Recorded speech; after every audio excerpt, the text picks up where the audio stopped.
Welcome back. It's time for this week's installment of Bontis on Business. Nick Bontis joins me now. Sorry, too many Nicks on the desk here. Of course, there's been plenty of stuff going on this week, but let's talk today. The big event, the royal wedding, happened.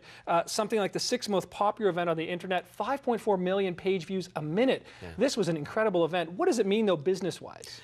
Well, they're actually expecting over $1 billion in economic impact. Of course, not everybody's going to benefit from that. You know, the economy is still in trouble there in England, but, you know, you got the restaurants and the hotels and the airline travels and the tourists and all the accessories and gifts and all that kind of stuff.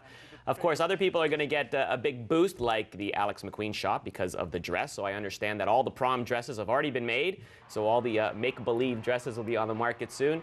But interestingly enough, we also know that London is going to have a bunch of other big events coming up. So, of course, being the soccer fan that I am, Manchester United is probably going to play Barcelona in the Champions League final in a few weeks at Wembley Stadium. And we also know that London will have the 2012 Olympics coming up next year. So all in all, 3 massive global events with millions and millions of dollars of revenue being pumped into the city, at least over for the next 12 months, which is a good thing for England. Absolutely, they could do with it. Now let's talk about back home in Canada, the election coming up. These surprising poll numbers, which have changed dramatically over the last 2 weeks, looks like Jack Latyon and the NDPs could very well be the opposition leaders, and there's an outside chance they could, in fact, end up winning the whole thing next week. What could that possibly mean? Because a lot of business people are concerned. I mean, nobody would have predicted this. Definitely, the markets, I think, are a little jittery. If we go way, way back and turn the clock back to the Bob Rae competition, the exact same thing happened. It was in the last 2 or 3 days that he pulled out the unthinkable, and NDP ended up winning that election. I don't know. It could possibly happen here for the federal election. That would be crazy. None of us would have ever predicted that. I think the reaction from the markets will be swift. You're going to see adjustments absolutely for the loonie as soon as it happens. And of course, I think the big banks in Canada are not going to like it. Layton, unfortunately, hasn't been talking too favorably about the banks and having the corporate power that they wield over the last couple of years. And capping the credit card rates as well. That's right. Something the banks wouldn't be too interested in.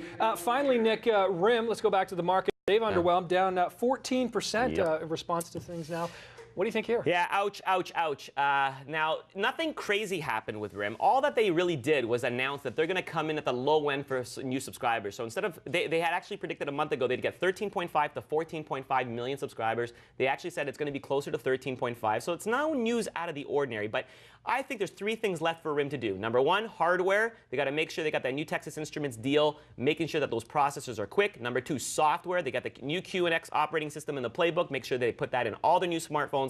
And number 3, apps. They got to jack up the volume of apps to make sure that people know they can come to RIM for what they want to do, as opposed to jumping ship and going to Android and Apple for all those other apps. All right, Nick, we appreciate your insight. And Nick will be here on Monday night bringing us the business perspective on the election. We'll look forward to that. Have a great weekend. See you Monday.